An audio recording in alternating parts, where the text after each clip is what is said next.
Terima kasih Sarah Bay TV, Anda masih setia bersama kami dalam Ngopi Khas Bengkulu ya. Seperti yang kena bilang sebelum kita rehat tadi, karena bakal berbincang pagi hari ini bersama narasumber yang spesial yang sudah hadir dalam Ngopi Khas Bengkulu.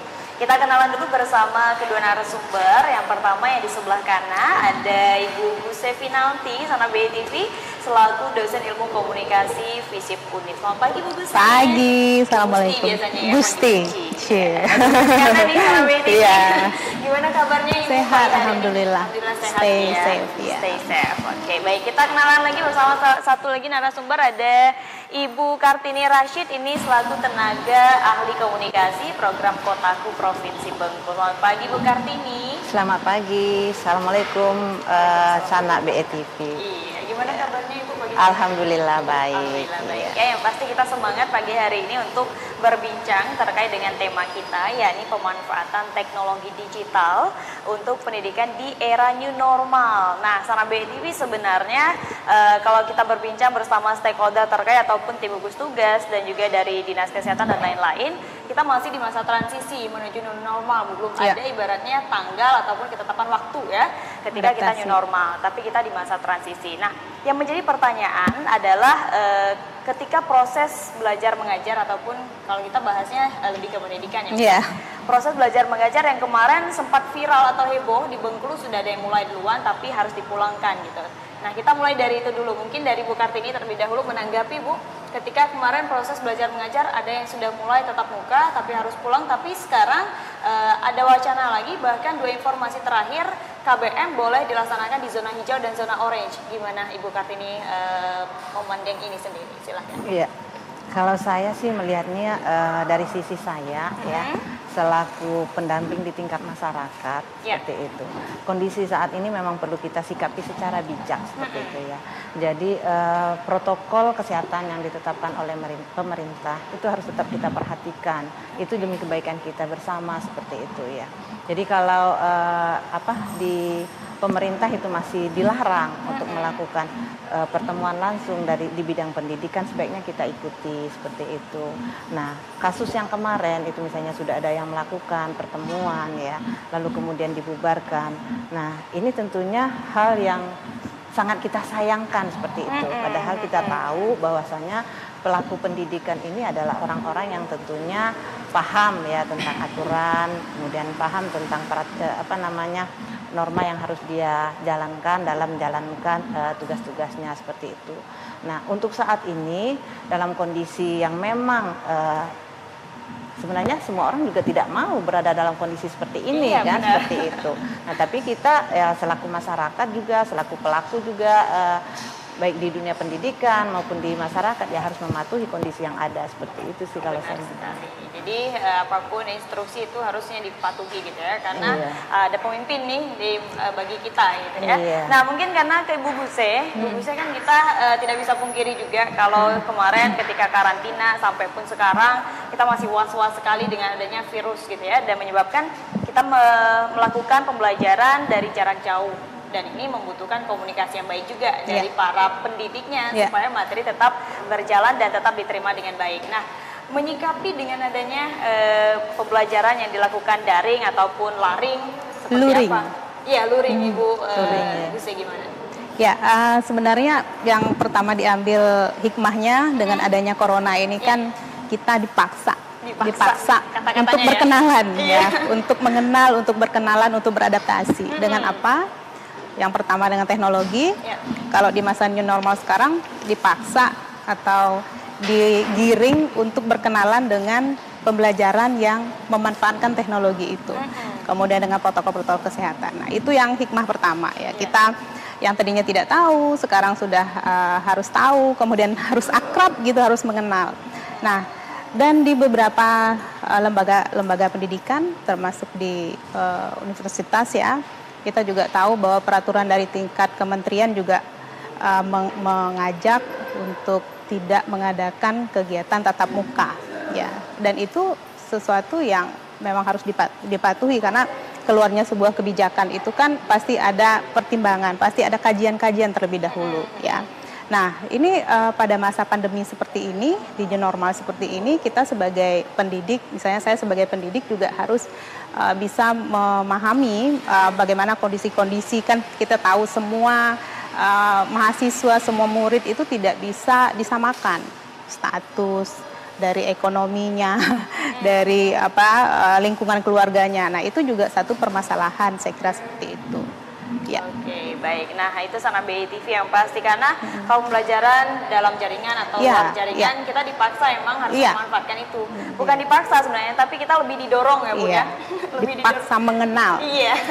Oke, baik. Nah, kalau Ibu Kartini sendiri melihat fenomena yang ibaratnya kita kan belajar jarak jauh, tapi kan sudah ada kebijakan juga, apalagi tempat-tempat ramai sekarang sudah diperbolehkan beraktivitas kembali gitu ya. Nah, anak sekolah sekarang belum belum sepenuhnya dibebaskan untuk belajar di sekolahnya. Ini seperti apa, Bu? Sedangkan tempat lain sudah boleh gitu, kayak mall misalnya, pasar, apalagi nggak ada henti-hentinya kalau di pasar gitu ya. Silakan, Bu.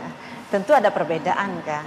Maksud saya ada perbedaan ini perlakuan lah kalau apalagi ini kalau di dunia pendidikan. Di dunia pendidikan ini kan kita melibatkan anak-anak. Nah, kalau tempat-tempat keramaian itu kan pengendaliannya akan lebih mudah gitu kan. Dalam artian misalnya orang tua membawa anaknya ke tempat keramaian, otomatis orang tuanya bisa lebih menjaga anaknya. Tapi saat orang tua melepaskan anaknya untuk melakukan tatap muka di sekolah dengan teman-teman, nah ini akan susah sekali melakukan pengendaliannya, dan guru pun di sekolah belum tentu dia mampu gitulah. Misalnya dengan jumlah anak yang lumayan cukup besar, misalnya kan satu kelas ada 30 anak misalnya, dia harus mengawasin anak ini jangan berdekatan begini, jangan begitu. Nah, ini akan susah. Nah, makanya memang menurut saya untuk dunia pendidikan khususnya anak-anak lainnya level SD, SMP itu sangat rawan sekali seperti itu. Sementara kalau tempat-tempat umum, yaitu tadi kan mereka punya kebijakan masing-masing. Misalnya kewajiban menggunakan masker di saat berada di tempat keramaian, kemudian memasuki mall atau apa itu udah wajib cuci tangan dan lain sebagainya. Itu akan lebih mudah pengendaliannya mungkin ya. Beda dengan kalau kita melepaskan anak kita tanpa didampingi seperti itu. Tapi dengan adanya kebijakan ataupun statement dari gubernur yang memperbolehkan di zona hijau dan orange untuk bersekolah atau tatap muka, ini artinya pihak sekolah harus secara ketat sekali, Bu ya, menerapkan protokol kesehatan gitu ya. Iya, kan untuk zona hijau misalnya kayak di ini ya, kalau kita di Lebong ya, iya itu udah boleh ya, karena memang lingkungan mereka ya dari hasil pendataan dan penelitian itu udah bagus lah seperti itu, tidak ada penyebaran virus. Tapi tetap juga pencegahan, upaya pencegahan tetap harus dilakukan, sehingga perilaku-perilaku baru yang sekarang harus kita patuhi, diupayakan untuk tetap dijalankan lah seperti itu. Oke, baik. Ada 5 kabupaten ya zona BITV yang ibaratnya sudah diperbolehkan karena memang sudah zona hijau gitu ya. Ada Bengkulu Utara, Lebong, Rejang Lebong, Kepahyang, dan juga satu lagi di Bengkulu Selatan kalau tidak salah. Jadi 5 kabupaten ini diperbolehkan zona BITV untuk melaksanakan KBM tatap muka ya. Sebelum rehat atau sebelum closing statement, karena ingin ke Ibu Gusi dulu. Ya. Ibu, kalau sebagai akademisi kita juga khawatir ada oknum-oknum misalnya yang ibaratnya mengkambing hitamkan pendidikan gitu ya, takutnya ya, karena ada kemarin pihak swasta atau sekolah swasta yang mereka dengan bersikeras menerapkan KBM tatap muka. Nah, menyikapi hal ini seperti apa? Sebenarnya banyak pertimbangan sebenarnya. Saya juga mendapatkan informasi-informasi kenapa sih ada sekolah yang buka gitu. Dari pihak sekolah itu kan menyatakan begini, kalau anak-anak di rumah kemudian diberikan teknologi semacam gadget gitu, itu sebenarnya juga virus gitu loh. Itu juga virus itu. Virus artinya kan kalau tanpa pendampingan orang tua bekerja, sisi satu yang lain anak-anak di rumah harus daring, jadi menggunakan teknologi. Jadi selesai mereka sekolah mendapatkan materi seperti itu, terus gadget ada, teknologi ada, itu kan bisa digunakan kesempatan untuk menggunakan. Itu sebenarnya juga pertimbangan. Tetapi kan juga kita sekarang ini kan melihat penggunaan gadget, kemudian teknologi seperti itu kan utamanya diperuntukkan untuk sekolah dulu. Artinya kan orang tua kan juga bisa komunikasi dengan anak-anak. Masalahnya anak-anak sekarang kan juga itu merupakan sebuah hiburan ya, hiburan. Karena sesungguhnya daring itu jenuh. Iya, Sesungguhnya benar-benar. ya, sangat jenuh. Kenapa? Tidak ada interaksi. Iya. Interaksinya hanya lewat dimediasi oleh media. Kan Jadi wajar terbatas kalau ya. ngantuk ya, Bu ya. Ngantuk segala. Tapi ada triknya sebenarnya ya, triknya itu. Jadi sebenarnya kalau kita mengenal ada Zoom meeting tuh hanya salah satu dari sekian banyak aplikasi. Benar. Ya. Iya. Tetapi ada pihak-pihak sekolah mungkin ya yang berasumsi begini, daring atau dengan webinar seperti itu sudah selesai. Kita menyampaikan materi, tapi bukan itu. Yang dimaksud dengan pembelajaran daring itu kan tidak pembelajaran yang sifatnya konvensional yang tadinya harus tetap kelas itu dimediasi oleh media, bukan. Jadi 2 jam harus daring, selesai 2 jam. Saya 3 SKS ada 2 jam. Tidak seperti itu. Karena gini, kita ini kan harus tahu dulu audiens kita siapa. Mahasiswa seperti yang Bu Kartini sampaikan, SD, SMP, SMA itu generasi yang Z. Generasi Z itu dia tidak sama dengan mahasiswa, gitu ya. Artinya apa? Mereka butuh ada sisi-sisi hiburan. Itu trik itu sebenarnya. Jadi ke anak SMP, anak SMA itu jangan 2 jam atau 3 jam di depan laptop seperti itu tanpa ada game, tanpa ada kuis, tanpa ada permainan-permainan. Itu sebenarnya trik sebenarnya. Jadi anak-anak tidak bosan gitu. Dan di mahasiswa juga saya sebenarnya menerapkan seperti itu. Tidak harus dengan salah satu aplikasi Zoom saja. Ingat, Zoom yang paling terkenal ya. Tapi bisa saja sekarang ini kita masukkan audio, saya rekam, kemudian saya uploadkan ke YouTube saya minta mahasiswa lihat ke YouTube saya. Kan bisa saja seperti itu.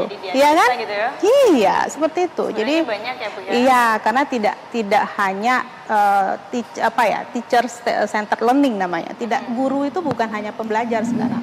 Tapi student centered learning. Student centered learning itu guru memberikan semacam trigger atau pemicu, mereka cari, besoknya ketemu di Zoom misalnya atau di Google Meet itu kita udah bahas jawabannya aja gitu loh. Jadi tidak lagi ini adalah ini ada, bukan seperti itu. Bosan ya, materi itu terus misalnya. iya, itu trik. Alright. Nah, gitu. Jadi itu Sana BITV. Ya. Sebenarnya pihak swasta juga kalau bisa berinovasi tidak Ya, tetap muka. Ketika iya. emang pemerintah menginstruksikan tidak tetap muka. Betul, Gitu ya. ya. Oke, baik, nanti kita akan ngobrol lagi Ibu-ibu. Kita rehat dulu ya. Tetap Ya. bersama kami dalam Ngopi Khas Bengkulu.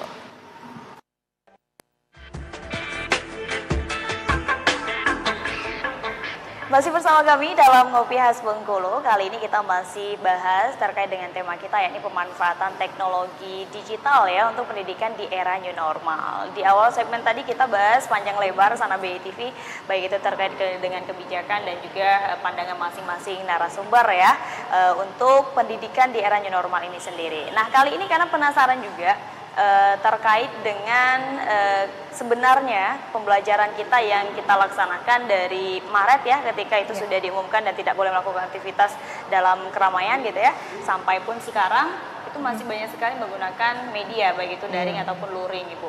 Tapi efektifkah ketika ini dilaksanakan berkelanjutan? Karena ada wacana kemarin Bu Guse untuk melanjutkan pendidikan ini atau pembelajaran ini melalui media-media seperti ini, gimana Bu Ya. Guse? Kalau di tingkat universitas, karena memang sudah ada aturan dari kementerian ya, Kemendikbud, itu dalam 1 semester ke depan ganjil itu sudah dipastikan daring. Daring ya? Daring. Mahasiswa, wah. Iya, untuk mahasiswa, tapi ada juga mahasiswa yang bahagia, ada juga mahasiswa yang Tidak bahagia gitu. Kenapa? Karena untuk pembelajaran daring itu kan membutuhkan beberapa sarana, membutuhkan beberapa pendukung lah ya, baik itu yang teknologinya maupun yang tidak tampak. Yang tidak tampak itu yang berbahaya, itu kuota. Kuota itu yang menjadi keluhan. Sehingga ketika sebuah lembaga pendidikan itu mengatur atau ingin pembelajarannya secara daring, berarti juga sudah harus siap dong dengan pembelajaran yang itu pendukung itu. Nah, seperti misalnya di mahasiswa itu dibagikan kuota, ya dibagikan kuota. Kemudian dosen-dosennya dilatih untuk memanfaatkan media-media yang tidak hanya terpaku pada satu saja aplikasi. Jadi seperti itu. Jadi harus bisa ini loh Berinovasi, berinovasi. Jadi tidak hanya menunggu seperti yang bulan Maret. Kalau bulan Maret kan kita tahu nih kita harus tiba-tiba daring. Tiba-tiba daring, kemudian di situ harus ada semuanya, yang tidak ada ya tinggal, kalau yang ada yang lanjut gitu. Tapi kalau yang sekarang kan persiapannya agak panjang ya, karena ini kan sekarang agak lebih masa dipersiapkan agak ya. lebih dipersiapkan. Saya kira untuk ke depan, semester depan itu sudah lebih teratur lah ya, lebih rapi seperti itu. Bagaimana sistem di kelasnya, kemudian absensinya, untuk interaksi dengan dosen dan mahasiswa atau guru dengan siswanya itu juga perlu. Karena kita tahu di daring ini kan dimediasi oleh namanya media. Kalau kita ngobrol seperti ini kan ada interaksi. Nah, bagaimana interaksi dengan murid, perhatian ke murid itu juga perlu gitu. Ya, sekarang ini juga macam-macam kan. Aplikasi ini bisa ditinggalkan, off-kan video terus kemana-mana. Kan bisa juga seperti itu kan. Bisa tidur itu bisa tidur juga apa segala macam. Nah, disitulah tantangannya untuk daring itu. Bagaimana guru itu bisa memastikan siswanya itu memang mengikuti kelas itu, ada engagement. Kalau karena kan engagement juga ya. Harus ada keterikatan atau interaksi, macam-macam bertanya atau apa gitu, seperti itu. Jadi pada dasarnya memang kemarin ibaratnya sempat banyak keluhan ya Ibu ya, banyak sekali ya. Nah ini yang harus diantisipasi dan pihak sekolah ataupun lembaga pendidikan itu harus berinovasi dan juga mencari alternatif lain supaya KBM tetap bisa berjalan. Nah, dari Bu Kartini sendiri mungkin saya minta mewakili Provinsi Bengkulu Ibu ataupun Pemda provinsi. Kalau banyak kendala kita lihat mahasiswa-mahasiswa ataupun para pelajar kita sampai mereka di rumah saja gitu ya. Artinya mereka juga butuh Bu materi-materi ataupun adanya bantuan. Kemarin banyak yang ngeluh juga Bu, ayo dong bantu ini misalnya kan. Nah mungkin dari Pemda Provinsi ada nggak Bu program yang khusus membantu para pelajar kita atau para mahasiswa kita untuk proses pembelajaran seperti ini? Iya, mungkin Ibu luruskan dulu ya karena Ibu tidak dalam konteks mewakili Pemda gitu kan. Posisi Ibu justru sebenarnya lebih mewakili masyarakat gitu kan. Jadi kalau harus menjawab pertanyaan karena kayaknya nanti nggak pas loh. Apalagi yang sifatnya terkait kebijakan Pemda. Padahal tapi kita nodong nih tadi sana TV. Tapi Ibu kan memang konteksnya posisi Ibu lebih dekat ke masyarakatnya. Justru mungkin kalau Ibu Gusti tadi dia lebih dekat sebagai pelaku di tingkat pendidikannya itu ya selaku dia dosen. Nah, justru kalau saya itu lebih bagaimana sih masyarakat menghadapi ini gitu loh. Nah, jadi seperti yang disampaikan oleh Ibu Gusti tadi, mungkin di awal pada saat kita dipaksakan untuk mengikuti pola pendidikan non tatap muka menggunakan daring atau luring, banyak sekali itu kendala yang dihadapi oleh orang tua, wali murid gitu kan, kemudian oleh anak sendiri. Kalau Ibu Buse tadi menjelaskan bahwasanya sang pendidik itu harus lebih kreatif, banyak aplikasi yang bisa dipakaikan, ada Zoom, ada berbagai macam. Tapi dalam tanda kutip juga kita harus memperhatikan Zoom bisa dipakai oleh siapa gitu kan. Apakah bisa dipakai untuk anak SD? Nah, akan susah gitu kan. Untuk anak SMP. Nah, kalau saya dari sisi masyarakat, dari yang saya amati kebetulan itu justru kalau di tingkat SD, SMP itu kan lebih banyak menggunakan aplikasi WhatsApp misalnya seperti itu. Komunikasinya langsung ke orang tua gitu kan. Tugas-tugas yang harus dikendalikan orang tua. Dan ada juga keluhan nih dari pihak orang tua nambahin kerjaan gitu kan. Yang seharusnya selama ini mereka udah menyerahkan anaknya ke sekolah, sekarang dikembalikan ke mereka gitu kan, mengontrol menggunakan aplikasi ini, menggunakan aplikasi itu. Dan sangat disayangkan juga ternyata nggak semua orang tua ini memiliki kemampuan gitu loh menggunakan teknologi digital gitu. Ada yang gaptek ya Bu ya? Ada yang juga enggak. Dan juga perlu diperhatikan di awal-awal ya Bu Gusti, tenaga pendidik pun ada yang gaptek gitu loh. Jadi menggunakan aplikasi ini, aplikasi itu juga ternyata tenaga pendidik juga harus belajar keras gitu loh. Setelah dia bisa pun seperti kata Bu Gusti tadi, kendala ada lagi gitu. Anak-anak kadang lebih pinter gitu kan. Gurunya atau tenaga pendidiknya bisa dia kibulin kayak tadi misalnya dimatiin video, dia kemana-mana, dia ke mall, ke Indomaret, video gurunya ngomong sendiri di laptopnya atau di HP-nya. Atau HP-nya dia bawa kemana-mana, dia nggak perhatiin HP-nya gitu. Nah itu juga. Dan itu bukan hanya dengan mematikan video bisa dilakukan, dengan dihidupkan video pun bisa gitu loh. Sehingga gurunya pikir dia ada di sana, dosennya pikir dia ada, padahal yang dia pajang adalah foto dia di awal gitu loh. Jadi pada saat awal Zoom misalnya dia foto dirinya, nah dibikin backgroundnya dia di sana, udah dia duduk aja kayaknya di sana, padahal dia udah kemana-mana. Itu salah satu kelemahannya juga gitu kan. Nah kalau selama ini yang ada di masyarakat itu yang lebih banyak keluhan ya, kalau ibu ini kan karena lebih dekat ke masyarakat ya, seperti itu, yaitu keluhan orang tua terkait penambahan harus beli paket kalau kemarin. Nah, alhamdulillah seperti kata Bu Gusti sudah ada kebijakan kalau di universitas. Ya kebetulan anak saya juga salah satu mahasiswa juga, dan memang ternyata memang udah ada itu kan bahwa mahasiswa bisa mengakses paket data seperti itu. Nah, untuk di sekolah ini kita belum tahu kan tadi. Nah, saya juga makanya saya nggak bisa menjelaskan apa udah ada kebijakan pemerintah daerah terkait misalnya fasilitas seperti itu. Nah ini mungkin yang kita harapkan juga ke pemerintah ya Bu, iya, ya, supaya bisa memperhatikan keluhan-keluhan ini dan juga iya. merespon ya, bukan hanya merespon tapi juga mengakomodir gitu yang kita harapkan. Kita rehat dulu, nanti kita balik ke sana BTV, tetap bersama kami dalam Ngopi Khas Bengkulu.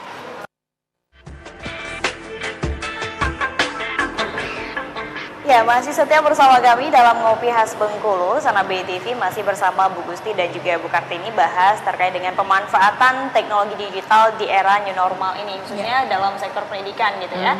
Nah, tadi di backstage Sana BTV kita sempat ngobrol bersama Bu Kartini dan juga Bu Gusti pastinya ada pemberdayaan masyarakat ataupun edukasi masyarakat yang dilakukan dari pihak Ibu Kartini sendiri ya. Mungkin boleh di-share Bu, pembelajaran edukasi seperti apa yang sudah dilakukan kepada masyarakat? Oh iya, seperti saya sampaikan tadi, kita di program Kotaku itu kan lebih dekat ke masyarakat ya, seperti itu. Dan di level masyarakat di setiap kelurahan dampingan kita itu kan kita punya semacam perwakilan kelembagaan gitu kan, yang dinamakan dengan lembaga swadaya masyarakat. Nah ini adalah perpanjangan tangan program ya di level masyarakat. Nah di masa pandemi COVID-19 ini itu sudah menjadi tanggung jawab kita bersama, termasuk program kita itu juga melakukan hal yang sama seperti halnya pemerintah, karena memang kita juga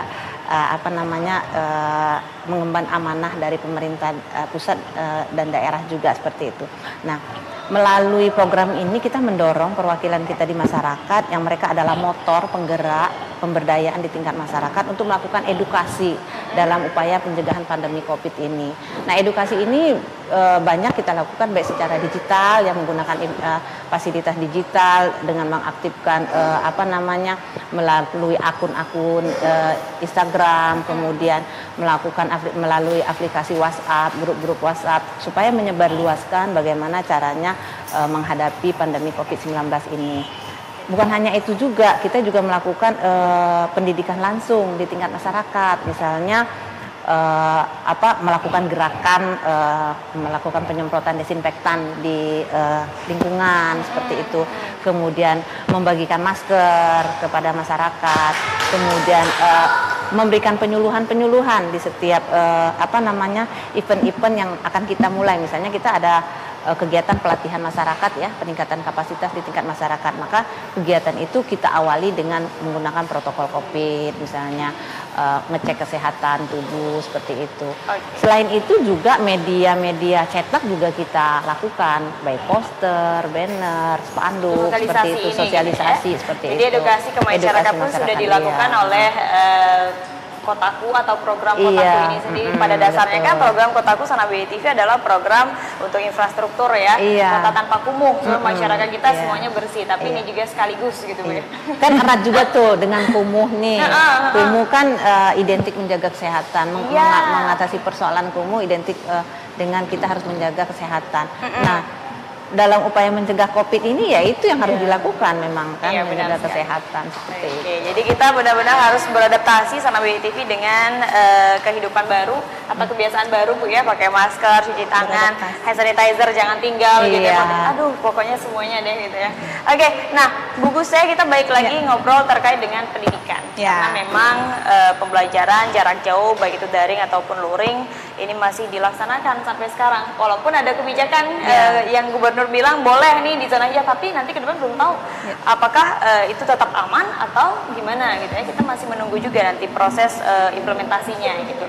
Tapi dalam kacamata Ibu Gus sendiri sebenarnya yang bertanggung jawab Ibu untuk menyediakan pendidikan yang baik dan juga efektif sehingga materi bisa tersampaikan dengan baik kepada para pelajar kita itu siapa sebenarnya Bu? Ya, Kalau ditanya yang bertanggung jawab pasti lembaga sekolahnya, lembaga pendidikannya gitu. Jadi kesiapan dari infrastruktur, kemudian metode, teknik yang ingin disiapkan itu ya lembaga pendidikan yang harus mencari apa ya semacam inovasi atau pembaruan yang mungkin dulu tidak ada, sekarang harus diadakan, misalnya gitu kan. Mungkin ada penambahan kuota, pembagian kuota misalnya kayak di mahasiswa saya ada 3 giga tuh. Nah, yang ke depan ini ada 9 giga yang mau dibagi setiap bulannya. Setiap gitu. bulannya. Ya kita kan harus paham juga ya, satu orang mahasiswa itu mengambil 24 SKS. 24 SKS itu dengan banyak dosen tim kan. Jadi harus satu mata kuliah 2 dosen. Satu mata kuliah. Kalau satu mata kuliah saja menggunakan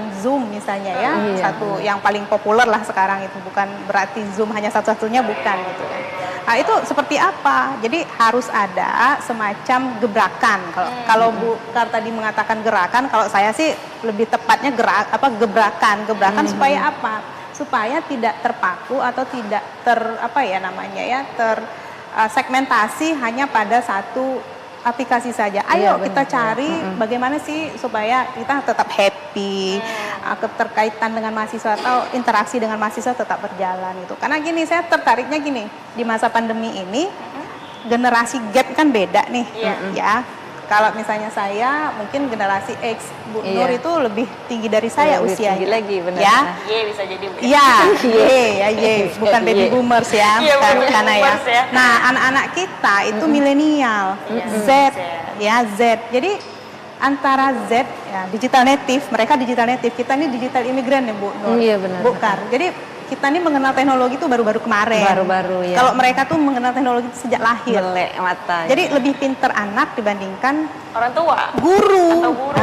Guru. Jadi ketika itu terjadi gap seperti itu dari usia dan cara mereka untuk mengadopsi teknologi itu, disitulah tantangannya untuk para guru. Siapa yang bertanggung jawab? Lembaga pendidikan. Makanya di lembaga pendidikan itu jangan hanya ini daring, tanpa tahu ini apa sih yang harus dilakukan, dilatih gurunya supaya apa ya, supaya tidak pembelajaran tetap berjalan, kemudian mencari sebuah inovasi yang tetap disukai anak-anak misalnya, supaya anak-anak tidak bosan. Walaupun kita didekatkan dengan teknologi, tapi sesungguhnya itu membosankan. Iya. Itu sudah banyak sekali. Kita juga di beberapa kelas itu setelah after meeting gitu kita menyatakan semacam menyebarkan kuesioner gitu loh. Nih gimana nih evaluasi hari ini? Kebanyakan mereka tidak fokus. Tidak fokus itu. Walaupun materi yang disampaikan itu sama gitu kan. Tapi cara kita ketika sudah termediasi oleh sebuah media itu berbeda. Sehingga makanya saya katakan tadi, pembelajaran daring itu tidak memindahkan pelajaran tradisional tatap muka itu menjadi pembelajaran dengan menggunakan media. Artinya 2 jam baru selesai. Bukan begitu. Aduh, bukan tidur begitu. Semua itu. Tidur semua. Jadi ini ya, saya mengikuti pelatihan saya, salah satu pelatihan yang dilakukan oleh Kemendikbud itu saya. 2 bulan selesai 29 Juli nanti dari Juni. Jadi di situ disebutkan, dipaparkan dulu ketika kita pelatihan, ternyata generasi Z itu tidak lebih menyukai ya waktu untuk bertatap muka pembelajaran itu lebih kurang 30 menit. 30 menit itu maksimal. Setuju sekali itu. 30 menit itu maksimal. Saya juga terkagum-kagum tuh dengan hasil penelitian dari teman-teman Kementerian Dikbud gitu. Mereka cepat sekali penelitiannya di awal Maret. Kemudian di bulan Juni dipaparkan secara nasional gitu. Ternyata generasi Z itu tidak menyukai dengan lebih dari 30 menit mereka terpaparkan dengan teknologi. Oke, jadi ini tetapi harus dipahami ya, Bu, ya. tetapi mereka lebih menyukai terpaparkan game online itu berjam-jam. Mengapa? Itu kan ada unsur di situ, ada unsur hiburan. Iya. Jadi makanya ada di Kemendikbud itu sekarang itu melatih dosen-dosen ya, mungkin tenaga pendidik lah ya. Iya, untuk menerapkan sistem gamifasi namanya. Gamifasi itu mengkolaborasi perkuliahan yang tadinya jual-jualan kecap gitu ya, ini gitu kan, dengan masuk ada semacam kuis pakai aplikasi, permainan pakai aplikasi, sehingga lebih menarik gitu. Iya, tentu itulah salah satu, saya tidak mengatakan satu-satunya, tapi salah satu bentuk dari perubahan untuk adaptasi itu seperti itu, gamifasi. Baik, gitu. luar biasa. Nanti kita balik lagi untuk ngobrol, tapi kita harus rehat dulu, tetap bersama kami di BTV Weekend.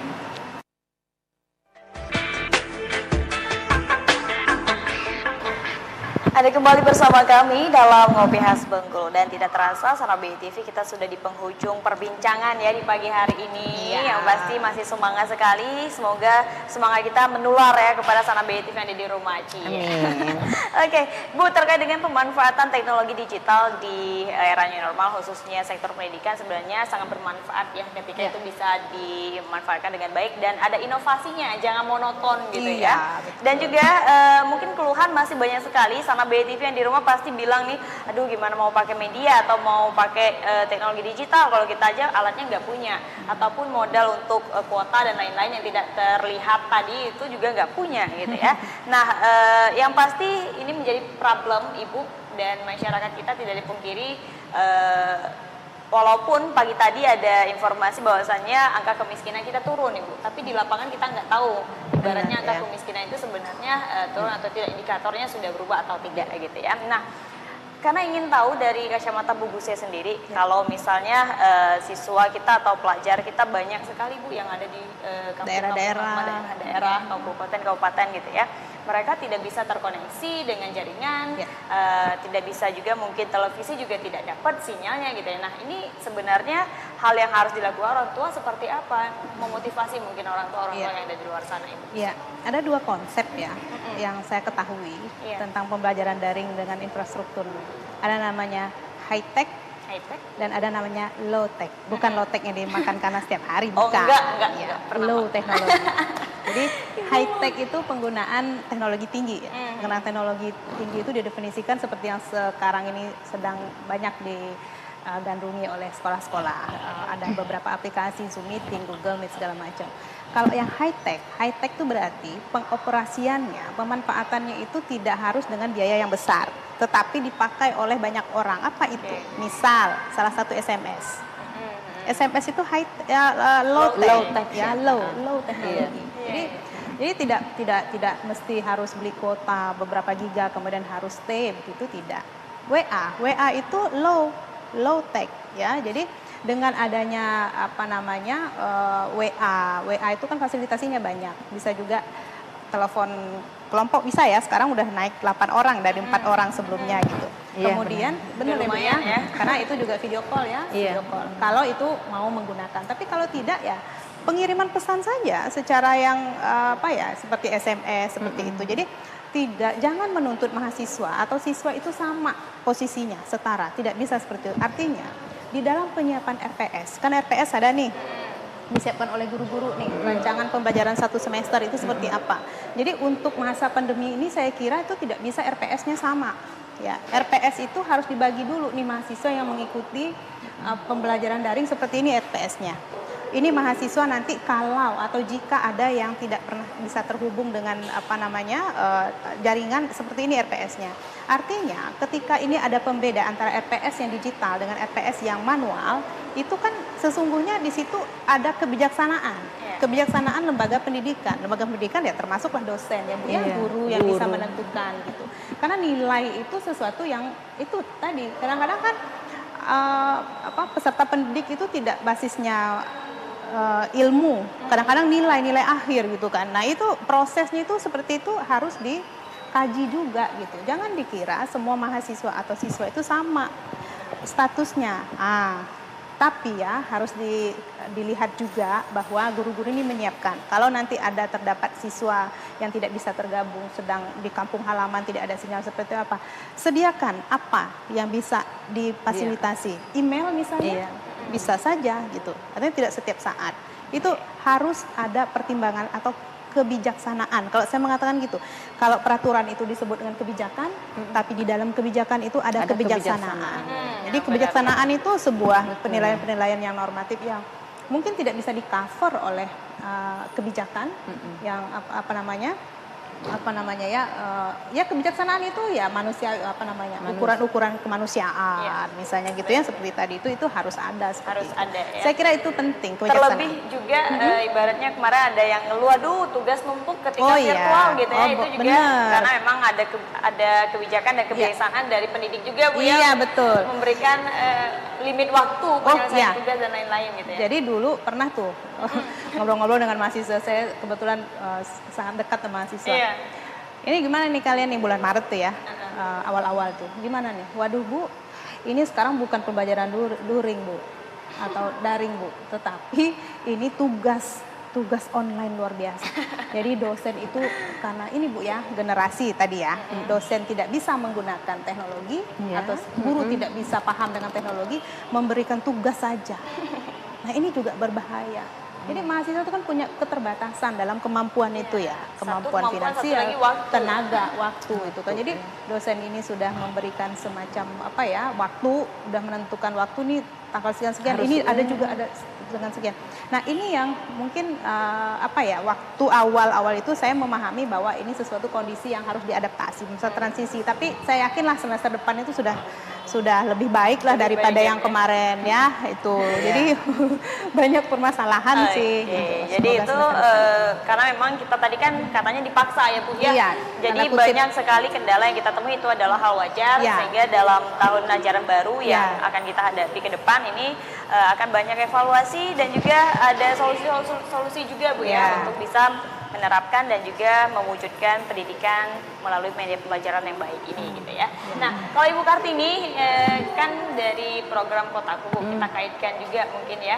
Artinya ketika misalnya memberikan edukasi, sosialisasi, terus juga ada survei-survei mungkin ya, ada wilayah-wilayah yang kumuh dan harus diperbaiki itu ataupun di apa ibaratnya diindahkan lagi gitu lokasinya, otomatis juga bertemu langsung dengan masyarakat dan itu banyak keluhan Ibu yang disampaikan ya. Dan seperti apa mungkin Bu keluhan yang sudah disampaikan oleh mereka? Jadi seperti tadi disampaikan oleh Bu Gusti kan, dari jelasin panjang lebar temuan-temuan yang selama ini kita temukan di masyarakat nggak jauh beda seperti yang disampaikan oleh Bu Gusti tadi, bahwa ada orang tua yang gaptek, ada orang tua yang tidak mampu menyediakan fasilitas dan lain sebagainya. Tapi saya hanya mau berpesan bahwasanya siapapun tidak mau berada dalam kondisi sekarang ini. Seperti kata Bu Gusti, sekarang ini kita dipaksa gitu kan. Nah, dengan kata dipaksa berarti kita harus menerima. Mau tidak mau kita harus menerima. Dan kita juga harus bijak seperti itu ya. Jadi masyarakat juga harus bijak bahwa ini bukan maunya pemerintah aja, dan juga bukan mau mereka tidak bisa juga memaksakan keluhan-keluhan mereka, karena kita tidak bisa menyelesaikan suatu masalah itu hanya dengan mengeluh. Segala sesuatu itu kita harus hadapi, kita nggak mungkin mundur ke belakang seperti itu. Nah jadi kalau memang kita gaptek atau tidak memiliki fasilitas, kita cari solusinya. Jadi kita harus lebih bisa kreatif dan berinovasi seperti itu. Karena sekarang pun untuk mencari alternatif itu pun tidak susah kan. Sekarang ini tetangga ada, misalnya saudara ada, seperti itu. Dan kita harus mau belajar. Seperti kata Bu Gusti, kita yang generasi XY ini ya, yang melek digitalnya baru beberapa hari yang lalu, sementara anak-anak kita itu udah dari melek mata, mereka udah tahu digital seperti itu. Kita harus juga pinter-pinter juga menempatkan posisi kita ya, supaya jangan dikibulin sama anak-anak seperti itu. Jadi pesan saya memang di pemerintah lah, di tenaga pendidik itu saya sangat apresiasi sekali kalau seandainya tenaga pendidik itu memiliki pemikiran yang sama seperti yang Bu Gusti sampaikan seperti itu, bahwa mereka harus berinovasi, harus berkreativitas, bisa menempatkan, bisa lebih bijaksana dalam menentukan kebijakan. Dan dari pihak masyarakatnya sendiri saya juga berpesan supaya hadapi ini dengan segala kemampuan yang ada seperti itu ya. Kita nggak bisa mengeluh, kita juga nggak bisa lari dari keadaan, kita harus cepat menyesuaikan gitu ya. Kita harus cepat menyesuaikan dan harus berada di tengah-tengah ini yang tidak mungkin kita hindari seperti itu. Dan kita lakukan yang terbaik lah buat anak-anak kita seperti itu, buat orang-orang di sekeliling kita. Ya, baik, artinya sinkron Bu ya, apa yang ibaratnya sering kita temukan kendalanya, misalnya kita baca di surat kabar ataupun di media-media yang ada keluhan-keluhan itu banyak, dan ketika terjun ke lapangan pun faktanya seperti itu gitu ya. Salam BTV yang pasti terkait dengan pemanfaatan teknologi digital di era new normal, khususnya di sektor pendidikan, pada dasarnya sangat bermanfaat sekali dan membantu sekali, namun masih banyak ditemui kendala, dan ini yang harus direspon oleh pemerintah kita supaya bisa mencarikan alternatif ataupun solusi dan bisa juga support penuh ya untuk dunia pendidikan ini. Oke, baik, terima kasih Bu Kartini sudah berbincang pagi hari ini. Bu Gusti juga terima kasih banyak sudah hadir. Semoga perbincangan ini bisa membuka pemikiran masyarakat kita terkait apa yang terjadi saat ini gitu ya. Oke. Dan sama BI TV kita rehat dulu karena setelah ini karena akan baik lagi untuk Anda tapi dengan segmen yang berbeda. Tetap di BI TV. Bukan.